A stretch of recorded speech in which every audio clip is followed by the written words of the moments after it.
नमस्कार, स्वागत है आपका हमारे चैनल पर। मैं हूं आपके साथ शिप्रा सैनी। महाराष्ट्र में अब सरकार वहां की दरअसल बौखलाई हुई है। शिवसेना के नेता संजय राउत एक के बाद एक ऐसे बयान दे रहे हैं जिससे ये साफ तौर पर जाहिर हो रहा है कि किस तरीके से महाराष्ट्र में जो सरकार है वो बौखलाई हुई है, और खास तौर पर शिवसेना के नेता संजय राउत। जी हां, ईडी के नोटिस मिलने के बाद संजय राउत के एक अलग ही रवैया देखने को मिल रहा है। लगातार वो केंद्र सरकार पर निशाना साध रहे हैं और एक के बाद एक केंद्र सरकार पर तमाम इल्जाम लगाते हुए ये कह रहे हैं कि अब केंद्र सरकार दरअसल महाराष्ट्र सरकार को गिराने की साजिश रच रही है। तो ये एक बड़ा आरोप केंद्र सरकार पर संजय राउत ने लगा दिया है, लेकिन साफ तौर पर जाहिर होता है कि बौखलाहट है जो एक के बाद एक लगातार सामने आ रही है। आपको बता दें, दरअसल पूरा मामला ईडी से जुड़ा हुआ है। किस तरीके से ईडी ने पीएमसी बैंक घोटाले में जांच के चलते संजय राउत की पत्नी वर्षा राउत को एक समन जारी किया था और पूछताछ के लिए 29 दिसंबर को उन्हें बुलाया गया था, लेकिन पूछताछ में तो नहीं पहुंचे और ज्यादा वक्त ईडी से उन्होंने मांगा कि 1 जनवरी को वो पूछताछ के लिए जाएंगे। लेकिन जिस तरीके से एक के बाद एक बयान सामने आ रहे हैं, जिस तरीके से अपने मुखपत्र सामना के जरिए लगातार केंद्र सरकार पर टिप्पणियां शिवसेना की तरफ से की जा रही है, तो शिवसेना खुद ही किस तरीके से वहां बौखलाई हुई है, किस तरीके से महाराष्ट्र सरकार फिलहाल खुद ही असमंजस में फंसी हुई है, यह साफ तौर पर दिखाई दे रहा है। महाराष्ट्र में ईडी की कार्रवाई पर न सिर्फ शिवसेना के नेता संजय राउत भड़के हुए हैं, बल्कि शिवसेना जिस पार्टी की भाषा बोल रही है एनसीपी, उनके प्रमुख शरद पवार भी अब ये कह रहे हैं कि ईडी की कार्रवाई दरअसल केंद्र सरकार के इशारों पर हो रही है, और उन्होंने साथ ही कहा है कि महाराष्ट्र सरकारों को गिराने की जो साजिश बीजेपी रच रही है उसमें वो कामयाब नहीं होगी। यानी किस तरीके से दोनों ही पार्टियों के बीच गठजोड़ देखा जा रहा है, किस तरीके से दोनों ही पार्टियां एक दूसरे की भाषा बोल रही हैं, ये साफ तौर पर दिखता है। लेकिन आपको बता दें, एनसीपी लगातार जिस तरीके से अब शिवसेना की भाषा बोलने पर उतर आई है, कहीं ना कहीं केंद्रीय जांच एजेंसी को निशाने पर ले रही है, उसका खामियाजा भी उन्हें आने वाले वक्त में जब बीएमसी के चुनाव होंगे उसमें भुगतना पड़ सकता है। ऐसे में जरूरत है कि शिवसेना की भाषा वो ना बोले, और शरद पवार इतने बड़े नेता हैं, इतनी बड़ी शख्सियत हैं, तो उन्हें भी सोच समझकर टिप्पणी करनी जरूरी है। और अब शिवसेना के नेता संजय राउत ने एक और बड़ा बयान दिया है। दरअसल उन्होंने बीजेपी पर निशाना साधते हुए यह कहा है कि उसे किसी वहम में नहीं रहना चाहिए और ईडी का इस्तेमाल करके महाराष्ट्र सरकार को गिरा नहीं सकती है बीजेपी। यानी उन्हें अब डर सता रहा है कि महाराष्ट्र सरकार खतरे में है।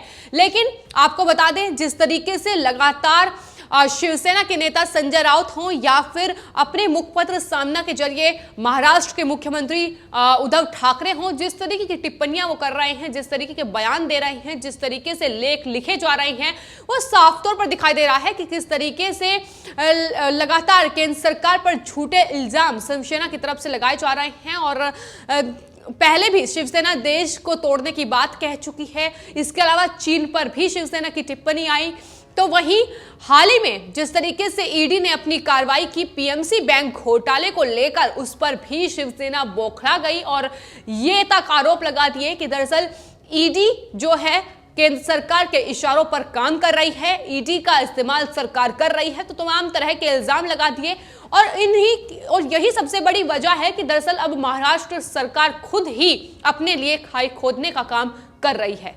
शिवसेना महाराष्ट्र में अपने मुखपत्र सामना के जरिए तमाम बातें कहती है, तमाम लोगों के बयान लेती है, लेकिन जिस तरीके से आजकल शिवसेना अपने मुखपत्र सामना का इस्तेमाल कर रही है, उसमें जो ब्लॉग लिखे जा रहे हैं वो सीधे तौर पर केंद्र सरकार पर निशाना साधने का काम कर रहे हैं। लेकिन आपको बता दें, इससे पहले खुद शिवसेना अपनी ही सहयोगी पार्टी कांग्रेस पर भी ये टिप्पणी कर चुकी है। यूपीए गठबंधन तक पर वो निशाना साध चुकी है। यानी किसी को भी नहीं बख्शा जा रहा है और अब केंद्र सरकार को निशाने पर लिया जा रहा है। उसके बाद केंद्र सरकार के बाद अब बारी जांच एजेंसियों की आ गई है। अपने मुखपत्र सामना के जरिए शिवसेना ने दरअसल ये आरोप लगाया है कि ईडी और केंद्रीय जांच एजेंसी यानी सीबीआई जैसी सरकारी एजेंसियों का तेजी से पतन हो रहा है। और उन्होंने लिखा कि ईडी ने शिवसेना नेता संजय राउत की पत्नी वर्षा राउत को 4,300 करोड़ रुपए के पीएमसी बैंक धन शोधन मामले में पूछताछ के लिए तलब किया। हालांकि मंगलवार को ईडी के सामने वो पेश नहीं हुई है। आने वाले वक्त में उन्होंने अपने स्वास्थ्य कारणों का हवाला देते हुए समय मांगा था और आने वाले वक्त में वो ईडी के सामने पेश होगी। आपको ये भी बता दें कि दरअसल ईडी की तरफ से ये तीसरा समन वर्षा राउत को भेजा गया है। इससे पहले भी वो ईडी के सामने पेश नहीं हुई। इससे पहले भी उन्होंने स्वास्थ्य कारणों का हवाला दिया और अब एक बार फिर से उन्होंने वक्त मांगा।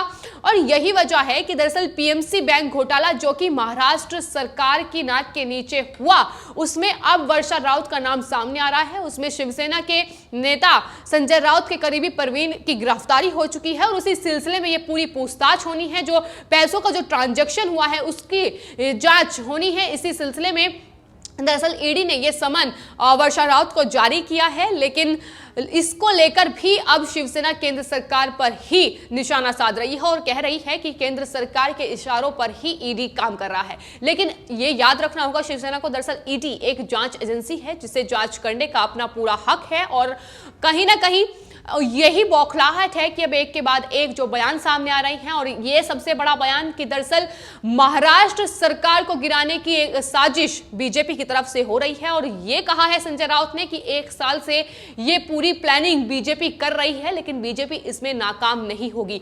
लेकिन शिवसेना को ये नहीं भूलना चाहिए कि जिस तरीके से लगातार शिवसेना घटिया राजनीति खेल रही है महाराष्ट्र में, उसकी ही बदौलत अब महाराष्ट्र में सरकार जो है वो कहीं ना कहीं डगमगाती नजर आ रही है। शिवसेना को खुद समझ नहीं आ रहा, शिवसेना अपनी ही सहयोगी कांग्रेस की लगातार मजाक उड़ाने में लगी हुई है और एनसीपी का दामन थामने की अब कोशिश कर रही है कि एनसीपी के साथ मिलकर वहां मजबूती अपनी बनाई जाए। लेकिन शिवसेना को यह नहीं भूलना चाहिए कि सरकार दरअसल एनसीपी कांग्रेस के सहयोग से वहां वो बना के बैठी हुई है सत्ता पर, तो कांग्रेस भी उसमें अहम भूमिका निभाती है, जिसकी वो कहीं ना कहीं अब आलोचना करते नजर आए हैं शिवसैनिक। और अपने मुखपत्र सामना के जरिए उन्होंने यूपीए गठबंधन पर तमाम सवाल खड़े किए। उन्होंने कहा कि यूपीए का जो गठबंधन है जिसका नेतृत्व सोनिया गांधी अभी तक करती आई है, दरअसल उसे अब बदला जाए और कहीं ना कहीं उसकी जो कमान है वो शरद पवार को जाए, ये पेशकश की जा चुकी है। तो ऐसे में अब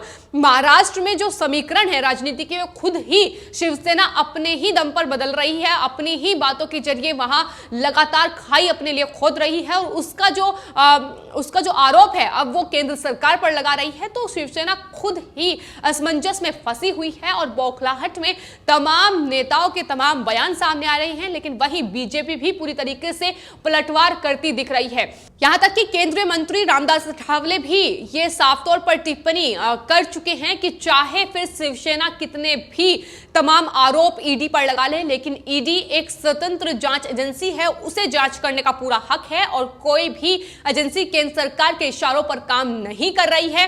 तो किरीट सोमैया से लेकर केंद्रीय मंत्री अठावले तक तमाम लोगों के बयान सामने आए। साफ तौर पर यह पुरजोर तरीके से बताने की कोशिश की गई कि दरअसल जो जांच एजेंसियां हैं जो कि केंद्र सरकार के अंदर आती हैं, उन्हें जांच करने का पूरा हक है, वो जांच करेगी, वो पूछताछ के लिए भी बुलाएंगी। ऐसा इसका मतलब ये नहीं है कि ये तमाम एजेंसियां केंद्र सरकार के इशारों पर काम कर रही हैं। अगर कोई एजेंसी केंद्र सरकार के अंदर आती है तो इसका मतलब ये बिल्कुल नहीं है जिस तरीके की सोच शिवसेना रखती है। दरअसल वो साफ तौर पर बयां करती है कि ये सिर्फ और सिर्फ इन जांच एजेंसियों के आड़े में आकर कहीं ना कहीं केंद्र सरकार को बदनाम करने की कोशिश शिवसेना की तरफ से की जा रही है।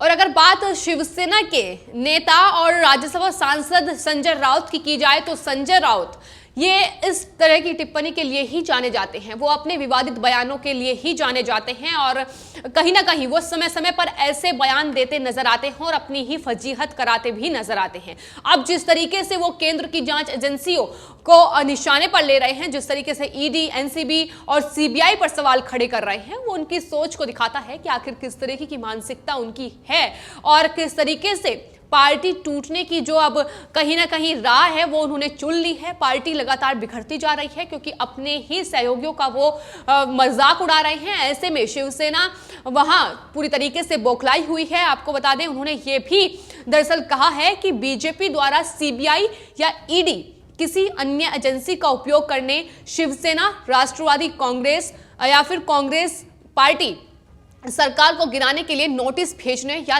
गिरफ्तारी की धमकी के प्रयास पूरी तरीके से बीजेपी के विफल रहेंगे, ये संजय राउत की तरफ से कहा गया है। साथ ही उन्होंने ये भी कहा है कि बीजेपी महाराष्ट्र सरकार का बाल भी बांका नहीं कर सकती है। संजय राउत ने ये घोषणा की है कि ये एक राजनीतिक युद्ध है, हम केवल इसे राजनीतिक रूप से लड़ेंगे। लेकिन शिवसेना ये दरअसल भूल रही है कि वो राजनीतिक रूप से बिल्कुल नहीं लड़ रही है, वो इसमें ईडी, सीबीआई जैसी एजेंसियों को घुसा रही है और कहीं ना कहीं उन्हीं की आड़ में केंद्र सरकार को बदनाम करने की कोशिश हो रही है। तो ये एक राजनीतिक रूप नहीं है।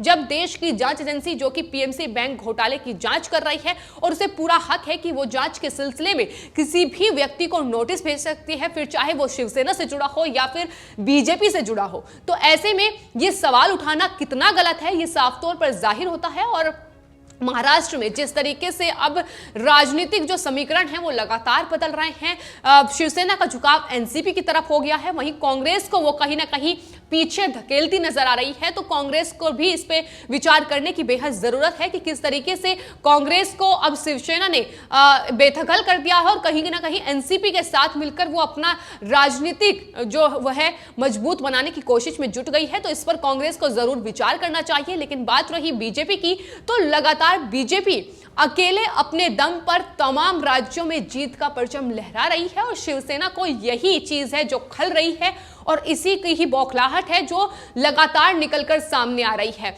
तो अब महाराष्ट्र में आने वाले वक्त में बीएमसी के चुनाव होने हैं। ऐसे में अब जो राजनीति है वहां की वो चरम पर तो है ही, लेकिन जिस तरीके से ईडी और सीबीआई जैसी जांच एजेंसियों को बीच में लेकर और शिवसेना केंद्र सरकार पर निशाना साध रही है, भारतीय जनता पार्टी पर निशाना साध रही है, वो अपने आप में बेहद दुर्भाग्यपूर्ण है, क्योंकि ये वो जांच एजेंसी है जो देश में बड़े बड़े मामलों की जांच करती है। ऐसे में इन पर ही सवाल उठाना कहीं ना कहीं शिवसेना को आने वाले वक्त में भारी पड़ सकता है। फिलहाल आपकी इस पूरे मामले पर क्या राय है, हमें कॉमेंट बॉक्स में जरूर लिखें और चैनल को सब्सक्राइब करें। धन्यवाद।